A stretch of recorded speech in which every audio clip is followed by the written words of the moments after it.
ರಾತ್ರಿಯಲ್ಲಿ ಹಗುರವಾಗಿ ಬೆಳಗಿದ ಅದ್ದೂರಿ ಆಟಿಕೆ ಅಂಗಡಿ, ಮೇಲ್ನೋಟದಡಿ ಪ್ಲಶ್ ಆಟಿಕೆಗಳು, ರೋಬೋಟ್ಗಳು ಮತ್ತು ಗೊಂಬೆಗಳು. ಚಂದ್ರನ ಬೆಳಕು ಭಯಾನಕ ಛಾಯೆಗಳನ್ನು ಉಂಟುಮಾಡುತ್ತದೆ.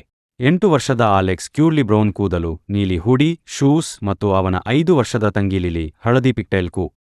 ಆಲೆಕ್ಸ್ ಮತ್ತು ಲಿಲಿ ಅಚ್ಚರಿಯಿಂದ ನಿಂತಿರುತ್ತಾರೆ. ಶೆಲ್ಫ್ನಲ್ಲಿದ್ದ ಟೆಡ್ಡಿ ಬೀರ್ ಸ್ವಲ್ಪ ಕದಡುತ್ತದೆ. ಇತರ ಆಟಿಕೆಗಳು ಸುಳಿಯುತ್ತವೆ. ಅವರ ಕಣ್ಣುಗಳು ಆಕರ್ಷಕವಾಗಿ ಹೊಳೆಯುತ್ತವೆ. ವಾತಾವರಣದಲ್ಲಿ ಅಪರೂಪದ ಶಕ್ತಿ ತೋರುತ್ತದೆ. ಅಂಜಿಸುವಂತೆ ಕೆಂಪು ಕಣ್ಣುಗಳು ಹೊಳೆಯುವ ಒಂದು ನೆರಳು ಶೆಲ್ಫ್ಗಳ ಹಿಂದೆ ಮಿಂಚುತ್ತದೆ. ಆಲೆಕ್ಸ್ ಮತ್ತು ಲಿಲಿ ಭಯಭೀತರಾಗಿ ಪ್ಲಶ್ ಆಟಿಕೆಗಳ ಗುಡ್ಡದ ಹಿಂದೆ ಮರೆಸುಕೊಳ್ಳುತ್ತಾರೆ. ಆ ಆಕೃತಿ ಆಕಸ್ಮಿಕವಾಗಿ ಮುಂದೆ ಬಂದು ತನ್ನ ಉಗ್ರ ಕೈಗಳನ್ನು ಅವುಗಳತ್ತ ಚಾಚುತ್ತದೆ. ಆಲೆಕ್ಸ್ ತಕ್ಷಣ ಲಿಲಿಯ ಕೈ ಹಿಡಿದು ಆತುರದಲ್ಲಿ ಓಡಲು ಪ್ರಾರಂಭಿಸುತ್ತಾನೆ. ಆಟಿಕೆಗಳು ಜಾರಿ ಬೀಳುತ್ತವೆ.